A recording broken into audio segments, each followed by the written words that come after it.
Have you ever been in a situation where you had to make a life-changing decision? Picture this. It's a stormy night in Georgia.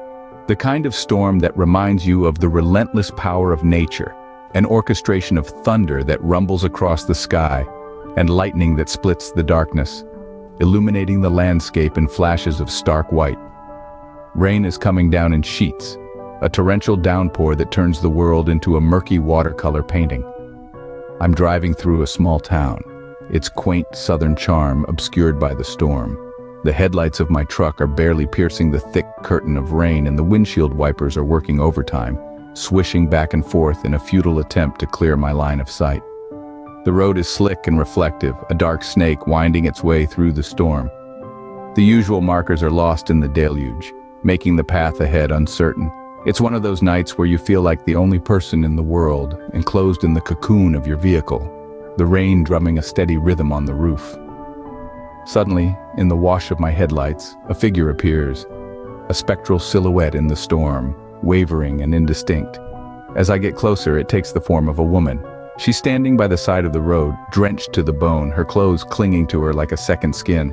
Her arms are waving frantically, a desperate semaphore against the backdrop of the storm. The sight of her, alone and in distress, sends a jolt through me. Something in her posture speaks of urgency, of a need for help that can't be ignored. The world seems to narrow down to this one moment, this one choice. Without a second thought, I make my decision. I slowed down and pulled over. The storm continues to rage around us, oblivious to the drama unfolding on this lonely stretch of road. She ran towards my truck, and I could see that she was in bad shape. Her face was a canvas of pain, fear etched onto every feature. Bruises bloomed like cruel flowers across her skin, cuts slashed through her face and body, a grim testament to the storm she had weathered. Her shirt, torn and stained with blood, clung to her shivering frame. Her eyes, wide and blue, were filled with a terror that echoed in the pounding rain. As I rolled down the window, she pleaded for help, her voice barely a whisper against the storm. I opened the door and she climbed in, her body shaking with sobs that seemed to echo her heart's plea for safety. I asked her what had happened, but she held back the full truth, offering only pieces of her story. "A fight with my boyfriend," she muttered through chattering teeth. "He hit me." She had tried to hitch a ride, to escape the nightmare that had become her life, but no one had stopped, until I came along. Her words painted a picture of a desperate escape, a lone figure in the rain trying to outrun her past. But the past, it seemed, was a relentless pursuer. She didn't need to say more. I could see it in her eyes, the fear, the desperation, the terror of a woman trapped in a cycle of violence, living on the knife edge of danger. Her boyfriend, she said, was a drunk, a jerk. He wielded fear like a weapon, his temper as volatile as a lit fuse. A shotgun, she told me, was his constant companion, a deadly promise of what would happen if she ever tried to leave. She said she wanted to get away from him, but she didn't have anywhere to go. Her voice, barely audible above the patter of rain on the roof, held a plea for rescue, for a lifeline in the storm, a plea for someone to be her beacon in the darkest of nights. I don't know what came over me, but I decided to help her. At that moment, in the quiet solitude of the truck cab, beneath the relentless drumming of the rain on the roof, I made a promise. A promise not just to her, but to myself, to the universe, to any higher power that might be listening. I was going to help this woman, to give her the protection she so desperately needed. I turned to her, looked into those sad, scared eyes, and told her I was her guardian angel. Sent by fate or divine providence, it didn't matter. I was there at that moment to help her. For the first time that night, I saw a glimmer of hope in her eyes, a spark of belief that maybe, just maybe, she could escape the nightmare she was living. I assured her that I was going to find the man who had done this to her, the man who had hurt her, who had made her afraid. I promised her that I would make him pay for his actions, that he would never be able to harm her again. Her eyes widened, disbelief and gratitude warring on her battered face. She didn't say anything, but I could see the gratitude in her eyes. I told her she deserved better, that she deserved a life free from fear, from pain, from the shadow of a violent man. I promised her that I would do everything in my power to give her that life. I could see the relief wash over her, a heavy burden lifted from her shoulders. She thanked me, her voice barely a whisper, her eyes shining with unshed tears. But I wasn't done yet. I told her to wait in the truck, to stay safe and warm. I would handle everything, I assured her. She nodded, her trust in me implicit. I stepped out into the rain, leaving her in the safety of the truck. I told her to wait in the truck, and then I got out. And with those words, I was committed. I was ready to face whatever came next, to keep my promise to her no matter the cost. I walked towards his house, a shabby trailer in a rundown park. The air was thick with tension as I approached, each step echoing with the weight of my mission. The rain had stopped, but the ground was still wet, squishing beneath my boots. The trailer was dimly lit, a lone light bulb flickering in the porch. It was as if the universe itself was holding its breath, waiting to see what would ensue. As I knocked on the door, my heart pounded, not from fear, but from a sense of purpose. No one answered. Without a second thought, I kicked in the door. Inside, a man sat on the couch, a beer in one hand, the flicker of the television casting eerie shadows on his face. His eyes met mine, a flicker of recognition passing through them. He was the face of the terror that had haunted the woman in my truck. He reached for something beside him, but I was quicker. My hand found the comfort of the pistol I'd kept hidden. A single shot rang out, echoing in the small space. The man fell, a look of surprise etched on his face as he hit the floor. He was no more, a life extinguished by his own actions. Looking down at him, I felt no remorse, no guilt. What I felt was a sense of justice, a sense of rightness. This man had been a tormentor, a monster who had inflicted pain and suffering on someone who deserved nothing but kindness and love. His end was a result of his own actions, his own choices. Leaving him there, I walked out onto the porch, the cool night air washing over me. I found a pack of cigarettes on a small table, and lighting one, I sat down, the smoke curling up into the night. There was a sense of calm, of peace.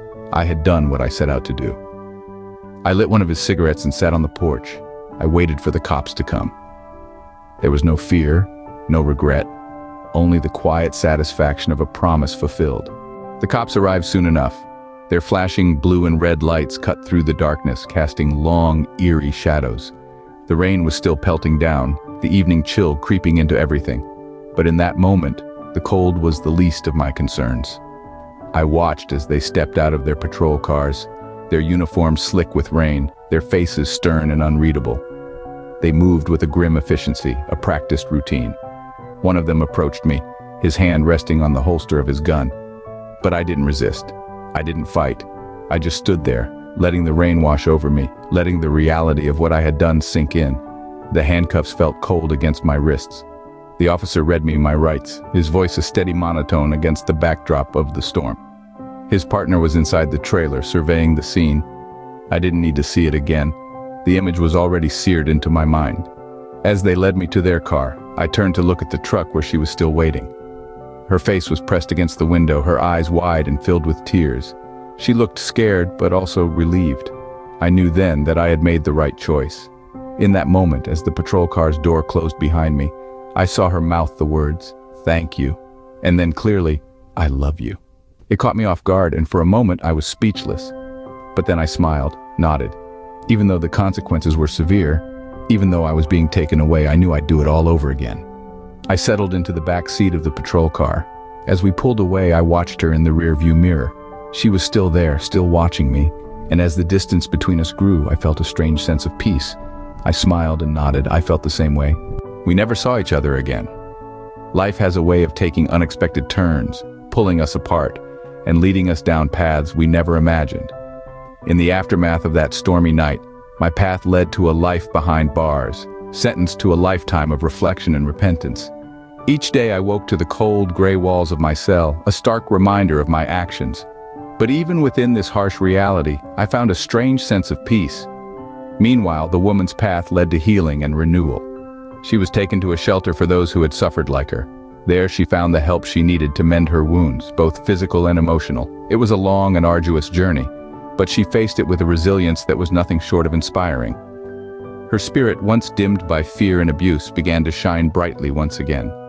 She moved to another state, putting as much distance as possible between her old life and the new one she was determined to create. In this new place, she found opportunities she had never dreamed of. She found work, she found community, and most importantly, she found herself again. And then, she found love. She met a man who treated her with kindness and respect, who saw the strength in her that she had started to see in herself. They built a life together, a life that was a far cry from the one she had left behind. She had a couple of kids, creating a family that was defined not by fear, but by love and happiness. Her world was now filled with laughter and warmth, a stark contrast to the cold, harsh reality of mine. But even in the midst of my incarceration, I found solace. I found peace in knowing that she was safe, that she had found happiness, that her life was now better than it had ever been. She had a couple of kids and a happy home, and I, despite my surroundings, found peace in knowing I had changed her life. Life is full of choices, some easy, some hard. That stormy night in Georgia, a decision was made, one that was as hard as they come. A decision that was born out of a random encounter on a desolate road between two strangers, both lost in their own way. I had a choice to drive past or to stop, to look away or to intervene. I chose to stop, to intervene, to be more than just a passerby. As I look back now, sitting behind bars, I often question that choice. I wonder if there was another way, a path that didn't lead to this cold, lonely cell. Sometimes in the stillness of the night, the echoes of that gunshot reverberate through my mind, a haunting reminder of the life I took, the justice I thought I was serving. But then, in the quiet darkness, I remember her bruised face, her terrified eyes, her desperate plea for help. I remember the promise I made to her, the commitment I gave without a second thought. I remember the look of relief in her eyes, the gratitude, the disbelief, and I realize I would make the same choice again. The consequences of that night are not easy to bear. I traded my freedom for hers. I took a life to save a life. It's a burden I carry every day, a price I willingly paid, and yet despite it all, there's a strange sense of peace, a satisfaction that comes from knowing that she got a chance, a new beginning, a life free from fear and abuse. I heard she moved away, started fresh in a new state. She found love, had a family, built a home, a world away from that stormy night in Georgia. I like to think that I played a small part in that my choice made a difference. In the silence of my cell, I often think about her. I wonder if she thinks of me, if she remembers that night, if she ever looks back. I hope she does. I hope she remembers not the violence, not the fear, but the choice to stop, to help, to fight. I hope she understands why I made that choice, why I did what I did. Sometimes I imagine her telling the story to her kids. I picture them sitting around, wide-eyed and curious, listening to the tale of a stranger who changed their mom's life. I hope she tells them about the importance of choices, about the power they hold, about the difference they can make. In the end, even in the darkest of nights, there's always a choice. And sometimes that choice can change everything. And on that stormy night in Georgia, it did. It changed everything. For her, for me, for us. It was a choice that defined our lives. A choice we will carry with us forever, a choice that, given again, I would make in a heartbeat.